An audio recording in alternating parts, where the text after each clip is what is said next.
Hello, everybody. Welcome back to the Semi-Professional Academic Podcast.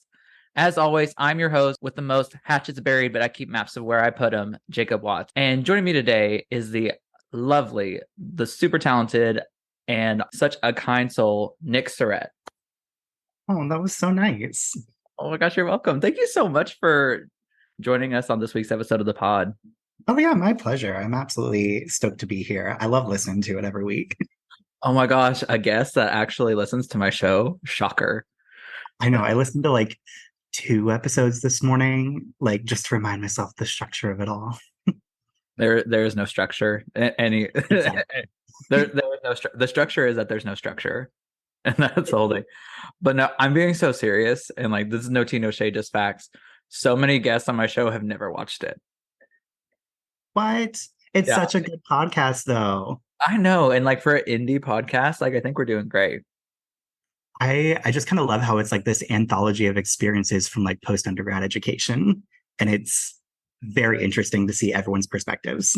I know. I absolutely love it. And I honestly, and like I hate connecting with people. Like that makes it sound like I hate people. I do, but I am just so nervous to talk to people because even the people that I love, I feel like I'm bothering them, but just with my presence. So like this encourages me to like move past that. Mhm. Well, it always seems like really fun conversation. So I'm excited to be here. I'm so excited to have you. And fun fact, everyone, this is the first time that Nick and I are actually having a actual conversation. That is true. We never met in person. We recently like connected through like a Swifty like Snapchat group through like a bunch of mutual friends, and we like really hit it off. I love that. I know, I love that for me too. And this is like actually before we like we're diving more into like the background of Nick and everything. And I'm of course I'm starting with the chapters that include me because I'm a narcissist. Um, but I remember Tori added me to that group chat, Mhm. and because it was when Speak Now, Taylor's version dropped. Yes. Well, I still think about that, and it's absolutely wonderful. But here's the thing: I always feel like I'm a burden anywhere. So the next day after Speak Now dropped, I texted Tori privately, and I was like, "Hey, like I really had a fun time with this. Thank you for adding me. But if you just like really don't want me in this group chat, you can remove me. I'm not gonna take it personally." What? No, everything you put in there is it's fire. It is gold quality content. Okay, see, but I see. Here's the thing: I always feel like we're getting into too much about me. But everyone in that group, and Nick especially, was like so welcoming and like just such like. And I've said this before about people, but there's certain people that are like the color yellow personified, Mhm. and like that's what I feel like that group chat is just like very like warm, welcoming, like kind of atmospheric vibes, like a very like almost like healing in a way. Does that make any Right? sense?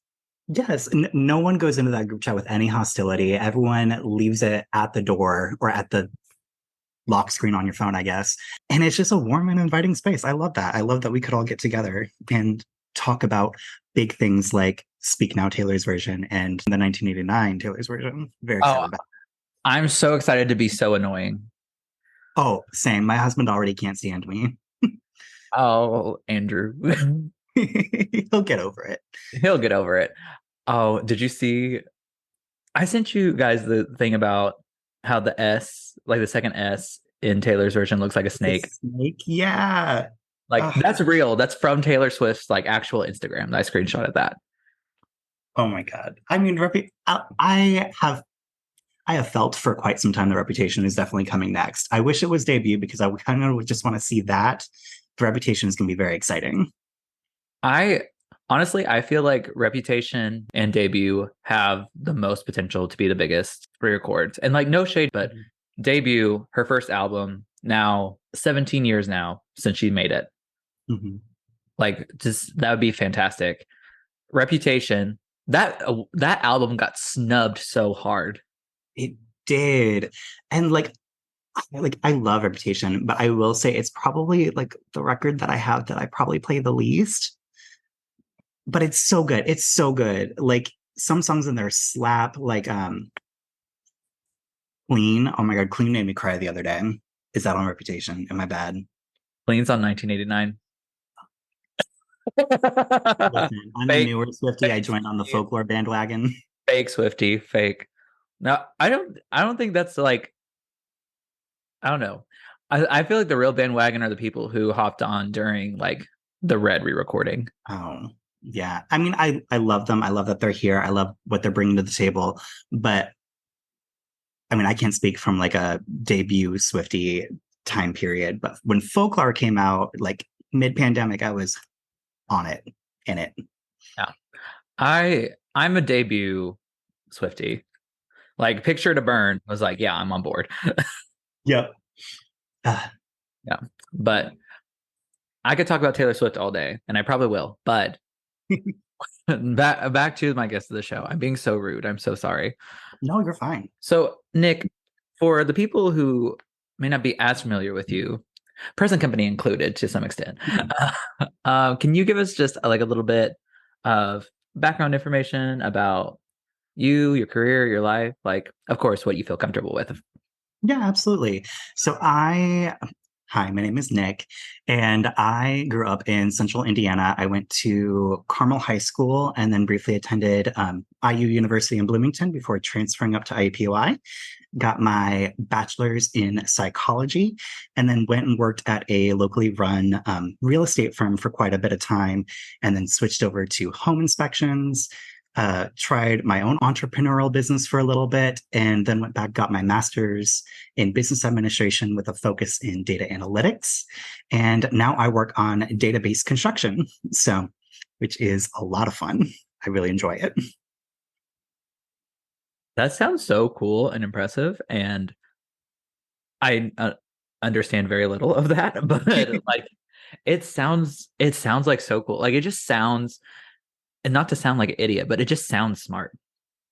It does sound very smart, but I will say, like, literally what I do on a day to day basis is play with formulas on Excel, and I really like it. I love Excel. This is a very hot take, but I love Excel. I love Excel. Literally, my passion in Excel is what led me to my master's program. So, Yeah. I have to say though, and I have some dear friends from Carmel, and I don't mean this way. You don't give off like the stereotypical Carmel vibes. Like, do you know what I mean? thank you. I really appreciate that. Like for those people We who are don't, very aware of it. yeah, for the non-Indiana residents, like stereotypically, people from Carmel have been, of course, I can't stress this enough. The stereotypical version is like that white suburban holier than thou, better than you, rich bitch persona. Yep. And there definitely are those people that are in Carmel. I was on the other side of town from them. They were in the higher tax bracket than we were, but still got that Carmel education. I can't even fathom growing up in like a place like that big, like really, because I grew up in a city with one stoplight and 2,000 people. Oh my gosh. Do you mind if I ask where? Yeah, I grew up in Austin, Indiana. Yeah, I have not heard of it. I'm so sorry. No one has. People from Southern Indiana, like like the area where I'm from. I'm like, yeah, I'm from Austin, and they're like, Texas. I was like, you literally are like right here. You are 10 minutes away. How the Yeah, but no, I grew up in the city, like right next to Torrey. Oh, okay. Yeah, Because she grew up in Crothersville, right? yeah, Yeah. yeah. Love you, Tori, if you're listening. Which, Shout out. which, if anybody is consistent listening, it's Tori. And then, even if it's not true, I'm gonna hold on to that lie forever. So, kind of like in a weird way, during your undergrad, what made you want to pursue psychology? So my undergrad was it changed a lot. I started off at IU with a double major in biology and chemistry. Oh, girl. Yeah. I was on academic probation second semester of my freshman year. So I had to make a switch. I was undeclared for a little bit, and then I really got into thinking about just what I enjoy doing, and I really like understanding how things work. And both my parents were engineers, and I knew that is a lot of math, and I hate math. So I was like, well, let's go into how people work. And so that kind of led me to psychology, and it took off from there. Nice. Is there like a certain like I don't know the correct term, so I apologize for this. But is there a certain like area or field in psychology that like you have like a particular interest in that like piqued your interest during undergrad? Yeah, I really liked neuroscience, learning how neurons like connected with each other, and especially how they repaired themselves, which is a really difficult process. But Ooh, I interesting. also haven't read up on that in like 3 years, so I might be a little rusty. Honestly, so valid. Yeah. So you're at IU, which for the again non-Indiana residents, which I'm so upset. Like Indiana, like I'm from Indiana, and Indiana is not even in the top 5 states that this show is listened in. What? I know Hoosiers, you're fake as fuck. No, I'm kidding. Well, I mean, I am listening from Oregon, so A dedicated fan, a dedicated fan. I should not dedicate fan, dedicated listener because fan just sounds weird of the show. Um, like we're very non-serious around here. But so anyway, IU is like this very big state school. It's probably the first college every Hoosier born person knows of. oh, absolutely. And then immediately followed by Purdue. Immediately. Immediately followed by Purdue. And was there a particular reason why you wanted to go to like IU Bloomington or Yeah, so honestly, it came down to college visits for me. When I went and toured IU, they have a beautiful campus. It's huge. I've also been to Hanover several times, which I know you went to Hanover, right? yeah, I did. Yeah, it's like quadruple the size of Hanover, if not Uh, even more. I would And say more. I would say 10 times more. right, it's so huge, and it's honestly at that point in my life, I just never seen anything like it. The biolabs that I walked through on my tour, I was like, this is perfect. I could see myself standing over a lab section here and trying to figure something out. So that's kind of why I went there. My mother also went there for her undergrad. So she kind of like, that was her favorite pick of mine. And it just kind of spiraled on from there. But Nice, nice. This is gonna sound so weird, and I can't word it without sounding like a stalker. go for So it. I'm just gonna say it. Did you ever did you ever come to a party at SIG and hang out? Because I thought I saw you there. All the time. I was at Hanover like every 2 weekends. My best friend, I don't know if you know her, she still is my best friend, Madison Johns. I love Matty Johns. Right. I've known Maddie since middle school. And like, I don't know, when we all went like our separate ways for college, her and I just like stayed connected. I was at Hanover all the time. Oh my gosh, that's so wonderful. I love that. No, I absolutely adore her. She's so funny. She's so kind. Yeah, because I was like, I've seen him before. Like, there's like this. This is not the first time like I've encountered his presence. Like that. Like, there's got to be something here, and it's been killing at me. And I was just like, I'm just gonna say this because like it's just gonna go. No, it's fine. I totally get it. Like, I think it's hilarious because IU is also known for this big like party school reputation, and I think I partied more at Hanover than I did at IU. I hot take. I loved Hanover's parties, It was so awesome. and I realize I'm very biased because I was in SIG, and I've said this multiple times on this podcast. I would say SIG had the best party themes, and For I've been, sure. I've been to great parties on other fraternities. And for the frame of reference of everybody, I'm 20 fucking 4. Okay, it's not like I'm 40 talking about this. Yeah, so I was just like, I have to ask this. So I was there all the time visiting Maddie, but I stayed with Hannah Marischal and her roommate mhm. most of the time because Maddie was in the sorority house. Yeah, I love that. I love like that kind of like friendship that you can grow separately but not grow apart. You know what I mean? Right. Hmm. Yeah. So we're at IU. We're enjoying our time somewhat, I assume. Hmm. And then what kind of like motivated you to transfer to IUP? Was it IUP why you transferred to? Yeah, I transferred back up to IUPUI mainly to be close with my family. And that was second semester of my junior year. We had a very unexpected death in the family that year. And so it kind of was a recentering moment for everyone in our immediate family. So we all kind of came home. I took a semester off and realized at that point I didn't really want to go back to IU. I wanted to be close to my family still. So I was still pursuing the IU degree, but at IUPUI. And I mean, why wouldn't you? Like it's still Yeah. not free at the end of the day. Yes. And I think that's so important. And I'm just gonna go off like a little bit of a on a tangent about what you said. And like if anybody knows here knows I love a tangent, even when I'm not the one doing it. But I think it's so important to realize like, life happens and I'm so sorry for your loss, of course.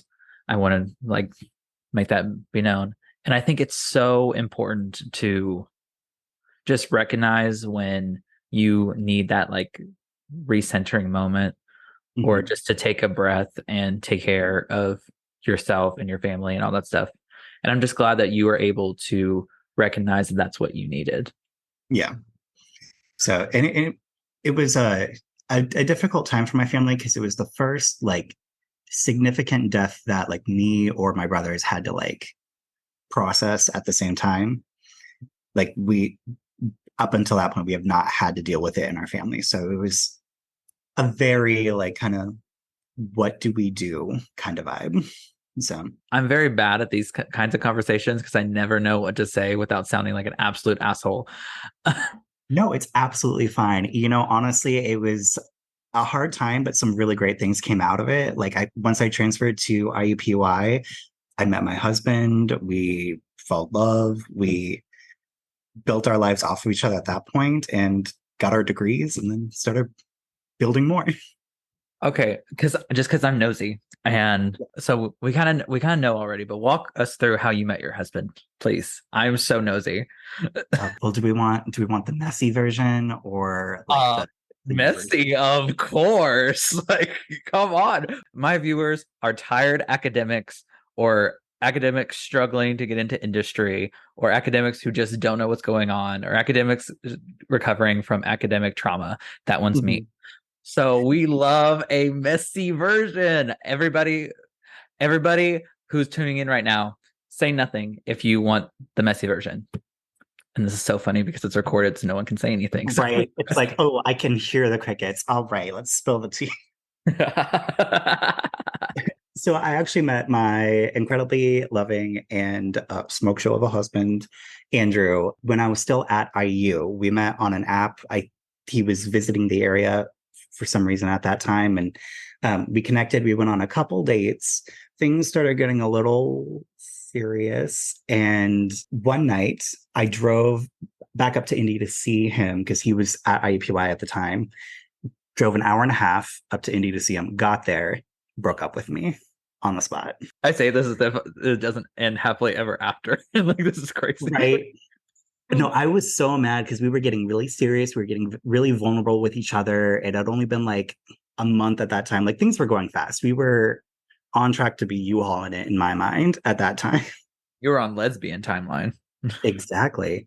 So that was a complete shock to me. And of course, he lived up in Indy, which is 20 minutes from my parents' house. And I never let my parents know when I was in town visiting him. Hmm? So like I couldn't just be like, cool, I'm gonna go to my parents and have to explain this all to them. I sat in his apartment for an hour. I'm like, this is fine. Like I respect it. But I drove an hour and a half to be here. I'm at least gonna stay here for an hour and not deal with my parents. Drove back to IU later. And then we had that death in the family happen, and my priorities really refocused, and I popped back up at IUPUI the next semester and slid in my DMs, and then literally every single one of my friends was like, "Don't do it, don't do it, don't even talk to him, block him." And I was like, "I'm gonna do it. I'm gonna live for the chaos." It's all good for the plot. It's all good for the plot. Right. So, now we're here. Now we're married. That was like 5 years ago. So, This is crazy. Did he? Okay, again, and like me, I am so nosy and I respect boundaries. I just forget they exist. Um, that's fine. but did he ever say why he broke up with you? Yes. And that's part of the reason why I did give him a second chance. Because when he broke up with me, he had said that his last relationship was a long distance one. And I was at IU and he was up in Indy and it was still an hour and a half away. And he just didn't want to go through that again. I was like, I can respect that. Mhm. But it still sucks that you made me drive an hour and a half up here for you to break up with me. Yeah, yeah. But and of course, water under the bridge, like now. But I live for a messy version, so thank you. That'd be a great version for Better Than Revenge with the original lyrics. But anyways, Yes. kind of getting back into the career, like Yes.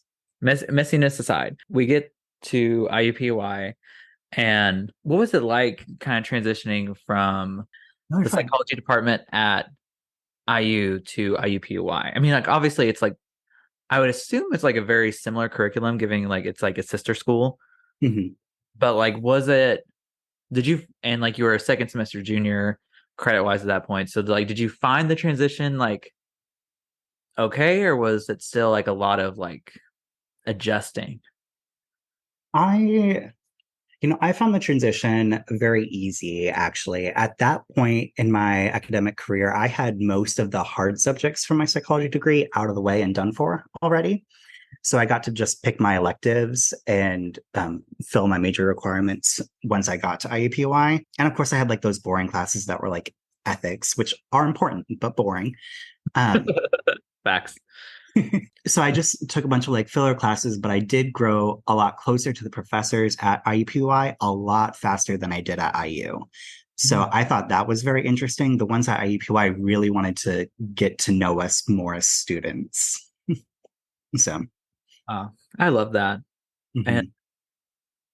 I mean, I went to Hanover, so like it was for those who don't know where Hanover is, it's a small liberal arts school that at the time of me graduating had 1,100 students in the whole school. So very, very different vibes from IU Bloomington and IUPUI.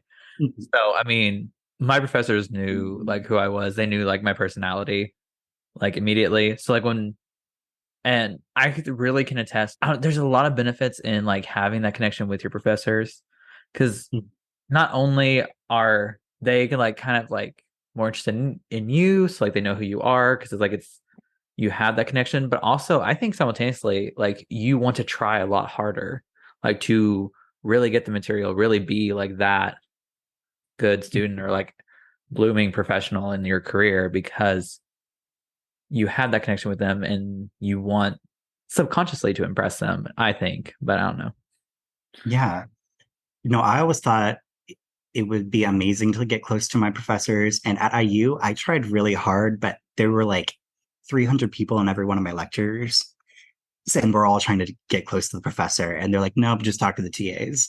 Um, and then at IUPUI, like, yeah, there were some professors that were like not really wanting to develop those relationships, but there were others that were like, hey, you had a really good question today. Come up and talk to me after class. And I was like, thank you. That is just literally the little crack of the door opening that I needed. That, that's so validating, like in a way, like when you express like interest in something and they're like, oh my gosh, such a good question. You're like, oh, okay, I'm doing great things. Right. It's like I thought this question was going to be very stupid, but Yeah. I don't I still am learning how to ask questions because sometimes I'll think like I'll be asking a very stupid question and they'll be like, that's actually like a really good question. And then I'll think like I had like the best question ever asked. And it's like, this was a choice. like this is my personality now. I am the questioner. I question everything. I question everything. I question myself. I question you. But no.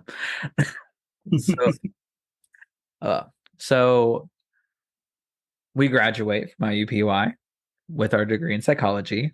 Mhm.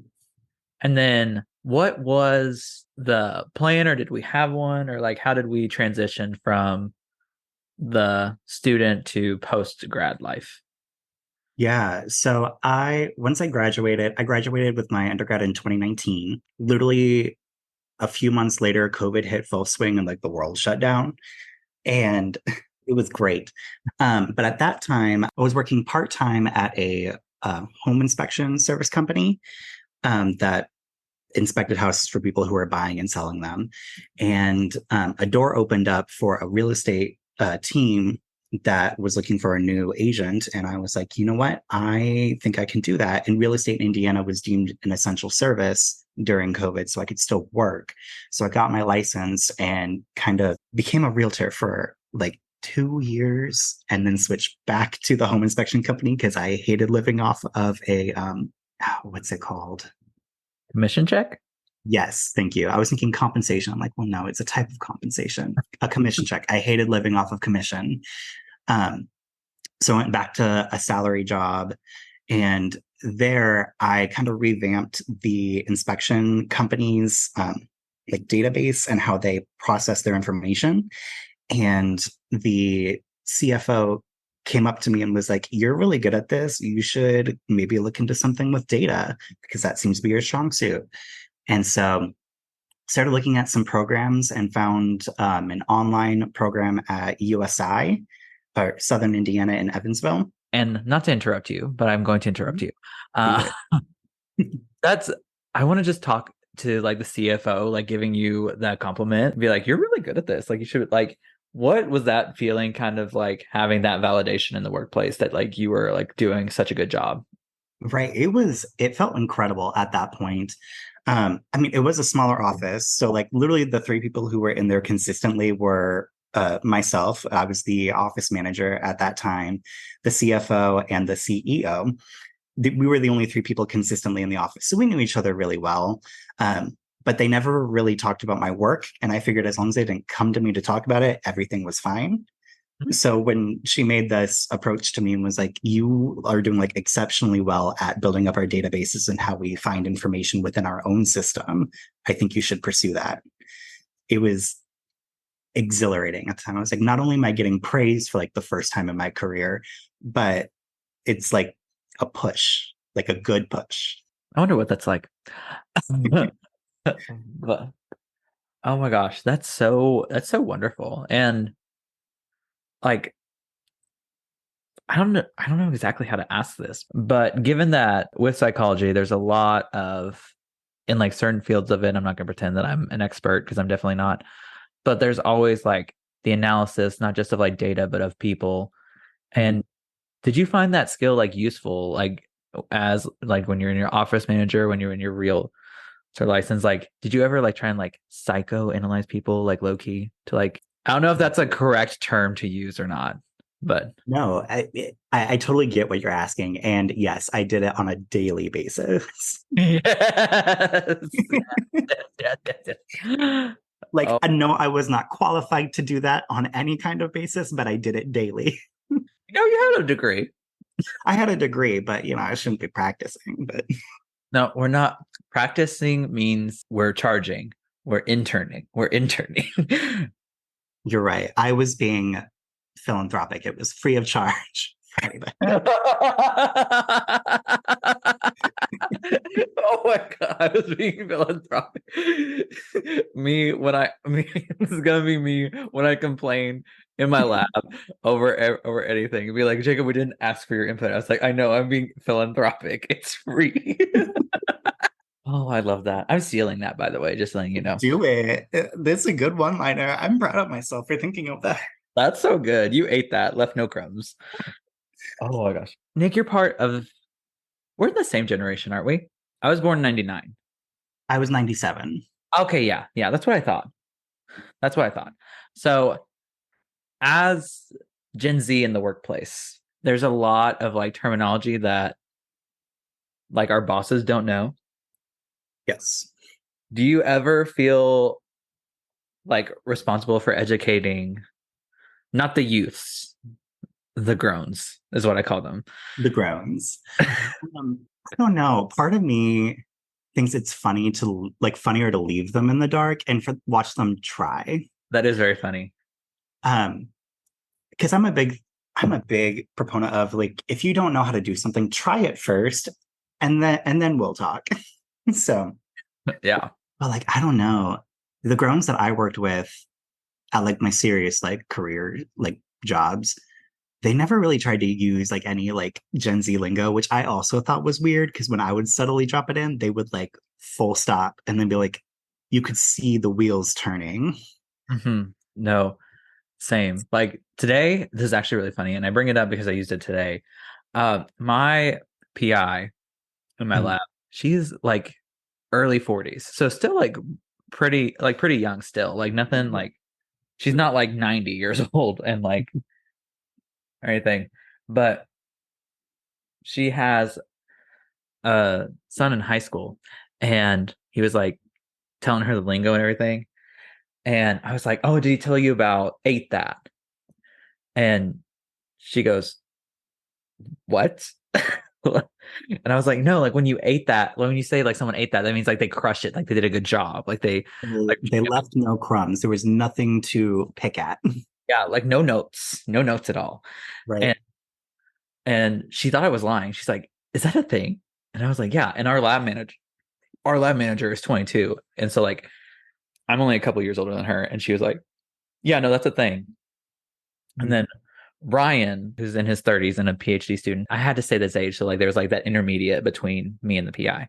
Yeah. And he looked it up in Urban Dictionary. It's like, it passes the vibe check. And she goes, "That's a thing?" I was like, "Yeah." And then I told her, I'd be like, "Well, also, like if someone does something bad, like a bad job, you'd be like, you didn't even chew." Have you ever told them that they're serving cunt? I Once. say that I say in the workplace like all the time. And yeah, we can cuss on the show, like obviously. Okay, cool. Yeah. No. So I was interning for the mayor's office. Shout out Emily, Jill, our coach, if you know, Stacy, Brinley, and Bree. I told them about serving cunt in the office. Mhm. And we weren't allowed to cuss in front of the mayor because, like he thought dang was a cuss word. Very religious. So whenever he would leave, we would be like, "Oh, serving cunt, cunt," like everything. Like, it was like, You were voguing the house down, voguing the hall down. I, yeah, like that was such a fun job. So like I always like being the only queer person in a workspace, you have to bring the cuntiness to the job. It's something that no one else can bring to the work environment but you. So you gotta serve. I know, right? Like it's so hard being the funniest person, the cuntiest person, and the gayest person in the room. Like my back hurts from carrying it all.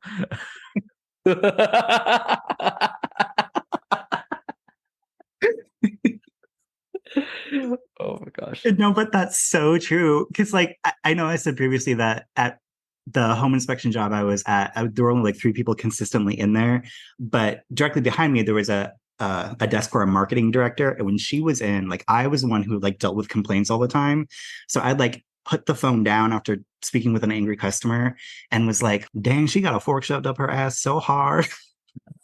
And I don't Oh, know. My marketing director thought it was so funny. She still texts me like random stuff. She's like, "I can't believe that I forgot you said that this bitch was not serving." I told one guy sometime, like he was in the workplace, and and he was just an absolute dick. And after he left, I was like, "Man, I serve cunt, he served can't." I love that. I joke all the time to my lab mates who I absolutely love, but I'm like, when they ask, it's so funny because I really do care about doing a good job. Like if someone does better than me, I'm actually so disappointed in myself. It's a problem, I know. Um, but I joke all the time, be like, "I'm a personality hire." Like, like how dare you ask me to do something in my job description? Right? Like I want to be like, I can do whatever the job needs me to do, but I want to be known as the personality hire. I got that dog in me.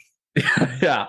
I found out that because I want to be a professor, there's this rank of professorship called distinguished professor, which Mhm. you get when so many people know who you are if you contributed to like the field. Okay. And you can get that without having to be tenure. Because like for people who don't know, it usually starts out like when it's your first job as a professor, you start out as an assistant. And then when you get promoted to tenure, you get associate. And then after associate, you become a full professor after I mean, like it's not like directly after that, but there's that. Yeah. But distinguished professor, you don't have to get tenure to like get that. You can just be given that like overnight, essentially. Okay. So my goal is to become a distinguished professor before I even get tenure. And I was joking around with like my line manager Serena, who I absolutely love. And she goes like, "But what if you like do a good job like at the professorship and you get like up for tenure before that?" And I was like, "I will not let my success get in the way of my goals." Oh my gosh. And I one thing about me is I will make it so inconvenient for myself just to prove a point. I fully agree with that. One of the big struggles that I had throughout my entire academic like career was like validation. And for me, that came in the form of like grades. Yeah, same. And like even when I finished my master's program, I did really well on my master's thesis. Like I got an A on it with letter Yes. grades on it, and I was mad. I cried. I was like, I didn't get 100. Oh, Nick, please. Bitch, please. Come on. I know I'm not an annoying person that's like I would get upset for getting a passing grade. That's not 100. You Literally the notes on my thesis that I turned in was that I had too much information in there. that's so impressive. Like really. Right. I'm like, you took points away because I overachieved so hard. But They were like, we gotta humble this. We gotta humble her real quick. I need it. Honestly, I need to be humbled every now and then. So it's good. No. But Oh my goodness. Well, speaking of, so then we're at this job and then we find this online program for our masters. mhm. Yeah. Was there a particular draw to like having this like online option? Like for those like who don't know, did you do it online so you could work simultaneously like what you were doing your masters, or were you just like, I don't want to drive all the way down there? Both, honestly. Um, the program looked really well designed for those who were looking to break into like the data field because I didn't really have a ton of experience there. So that's why I was really drawn to that program. But I also didn't want to move to Evansville or drive to Evansville like 2 or 3 or 4 times a week. Um, so this online program, I literally brought it to my the CFO and the CEO's attention. I was like, hey, I'm going to be applying here once I get in, hopefully. At that point, I wasn't sure. I was knocking on wood.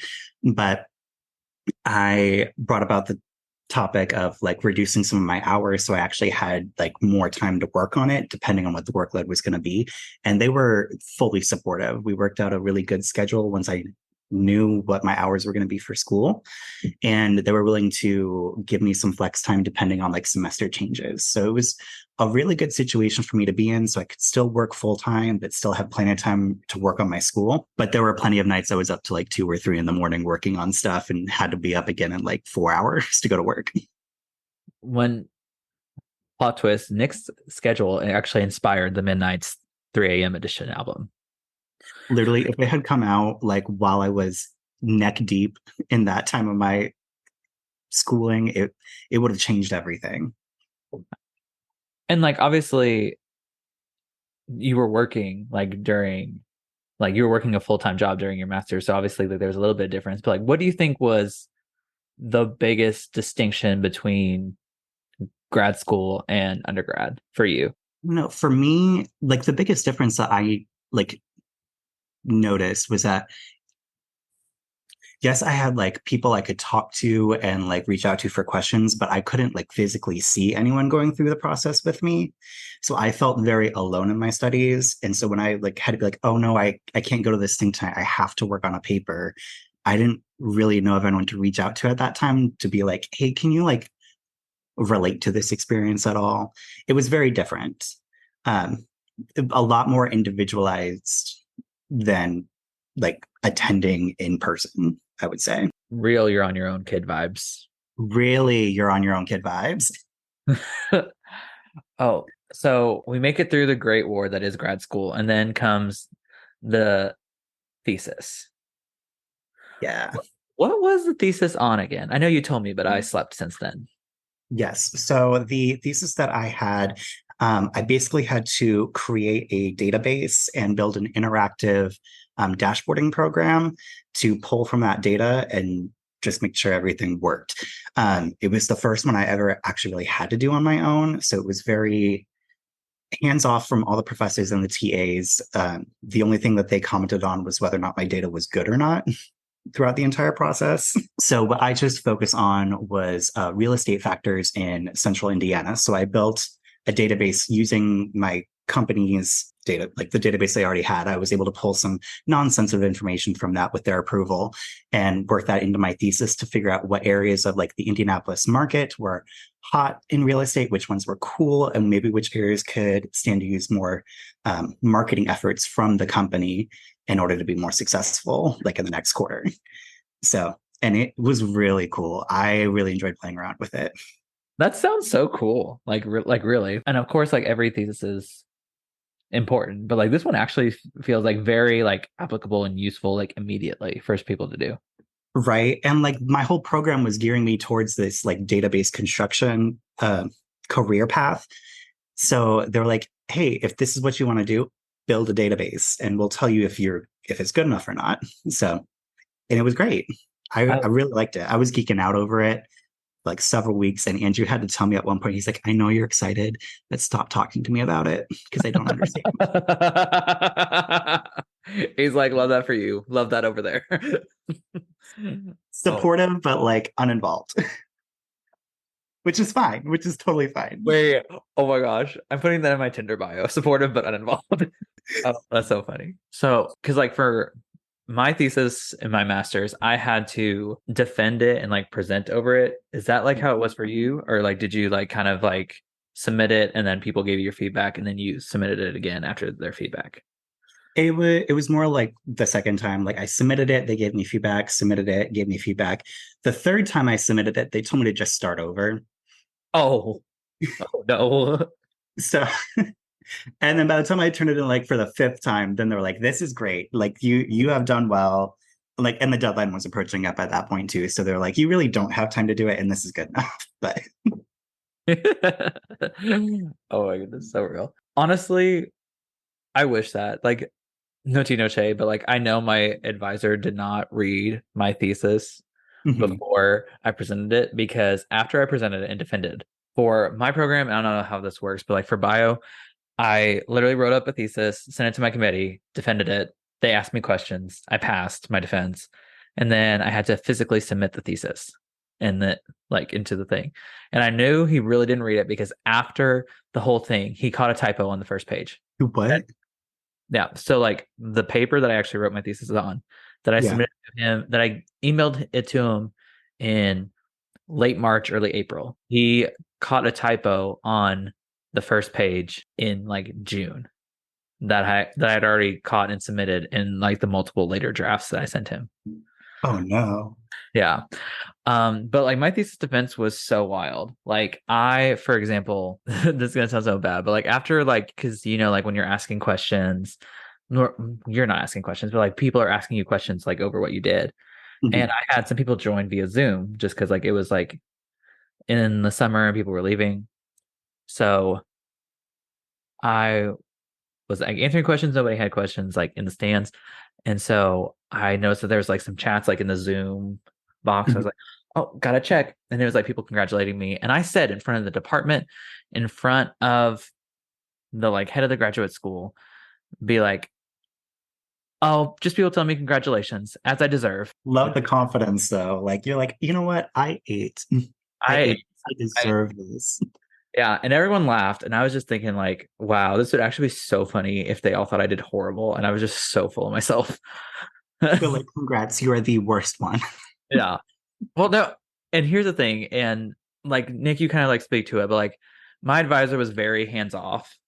To the point where like I hated it. But no, like when you're on that like a very individualized plan, either like you're doing remote learning, you don't really have that like community that you're used to, Yeah. or you don't have like a as present as you would want advisor. You honestly kind of have to be like your own hype man, like your own cheerleader, like your own like counsel. And like some ways it really did develop me to be like more responsible, like more on track with my shit. But also like it's very isolating. Like was that like did you feel like that kind of same sentiment in that kind of way? I did for like a long time into my program, until like I was hanging out with Tori Bouldery and she was like, I'm in grad school. I'm like, oh my God, someone I can talk to about the pain. Like that was life changing for me at the moment. But before then it felt very lonely and like everything, all the responsibility held on my shoulders. And I had to start celebrating like even like the small stuff. It was like, hey, I just remembered to like record the lecture today. Like that was pat on my back. And like, I love hyping myself up for doing the bare minimum. right. I'd be like, oh, I didn't kill anyone today. Time for a 12-hour break. Right. There have been times where like early on in my program where they were like, okay, we have like a 30-page paper on like coding in R due in like a week. And like day one, I'd be like, I wrote my name. I'm gonna go get a margarita now. Cool. Great progress. Bye. That's so real. And also, like, this is something like I've evolved over the years. And I tell everyone this, like, be you like your own favorite person. Because I struggle a lot with wanting, needing validation. Mhm. And like newsflash, there's just sometimes where you're not gonna get any. And like it kind of like made me evolve into this like, oh my gosh, I'm amazing. I'm doing great things. Like this is fantastic. Like, Yeah. and not in a oh, I'm better than everyone like kind of way, but like just very like reaffirming of yourself. And like I really found that like very healing. And like I feel that there's a lot of power that comes from supporting and believing in yourself so fiercely that it Mhm. gets you through stuff. Right. I like for me, I literally had a post-it note on my desk the entire time I was in program, that literally just said, "You have a goal, you're gonna achieve it." And it was just taped in the upper left corner of my desk. And I was like, if I didn't do anything today, I at least looked at that note and felt like I made a little bit of progress. And I feel like that made all the difference to me, just having a goal to like keep reminding myself. Yeah. And because grad school is not a sprint, it's a marathon. And it's exhausting at times. It really is. It is. Mhm. And just having that reminder that you're doing great, like you're working towards a goal. I love that. I love that you were able to like remind yourself of that and have like Mhm. the clarity to complete that. Right. I feel like for me, because there was a substantial break of like 2 to 3 years before, like in between my undergrad and me deciding to go back to grad school, that when I was thinking about going back, I was like, I'm going to go back. I need to like fully commit to it. I need a reason why I'm doing it. And that was just my drive. I'm like, it's my current goal. I'm going to get it done. And then I'm going to work on stuff that I actually enjoy doing. Right. So, yeah. Love. So now we've got the MBA. Yes. And remind me again, like what the if it, that stands for Masters of Business Administration, or do I have that wrong? Yeah. Business administration. Okay, Mhm. that's what I thought. And then the concentration is, I know you said it before, but like my brain's on goldfish mode. No, it's fine. It was in data analytics. That's what I thought. I was like, it's data analytics or data analysis. And like, I'm a stickler. I'm not a stickler. I'm like, I'm known for getting names wrong on things. Like I got my own degree wrong one time, and that was just very humbling. But so, how has the post grad of grad school life been? It has been very interesting. It has not at all played out how I thought it was going to. And like, I know I'm very fresh out of my program too. Like I officially turned in my thesis at the very beginning of August. Um, Yeah. so it's just been like 2 months. Uh, but while I was in like that last semester of like doing my touch-ups and everything, that's when we moved out here to Oregon. And so was planning that on top of working on my thesis, got here, finished, and now I'm just looking for job opportunities that present itself. I'm doing contract work right now, which is turning out really great because I like making my own schedule. But I do kind of wish I wasn't like a 1099 employee. Well, so I want that salary money again. We love a salary money. We do. Yeah. But that is very nice that you get to like build your own schedule. Yes, it's very nice. And sometimes it's a little chaotic because I'll push things off until I'm like, oh shit, this is due tomorrow and I forgot, and it's 10 o'clock at night. So, So real. I still do that. I think I'll always do that. I feel like it's just a personality trait at this point. Like, we tried for years. Like we bought the planners, we bought the vision boards. Like it's just for the girlies that can do that, you do you. You're doing amazing. they're doing awesome. They're pulling the weight for the rest of us that are just like, oh shit, gotta get started on that. Yeah. I find it so, and like I don't mean this, but I mean this for the girlies who literally like, oh, I could never pull an all-nighter. I need my 9 hours. I really think nothing bad has ever happened to you in your entire life. I really think nothing bad has ever happened to you.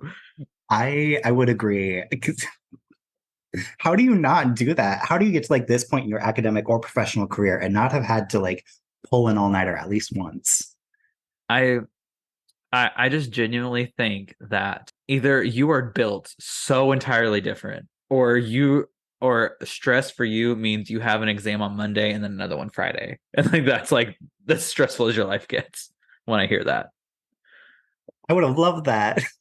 So, Nick, we're winding down here, and I've had a great time, but I end this interview the same for everyone on season 2. And for the people who have not caught on, we're on season like 15, not season 15. Good Lord. I don't think I could do season 15 seasons. I'm not RuPaul.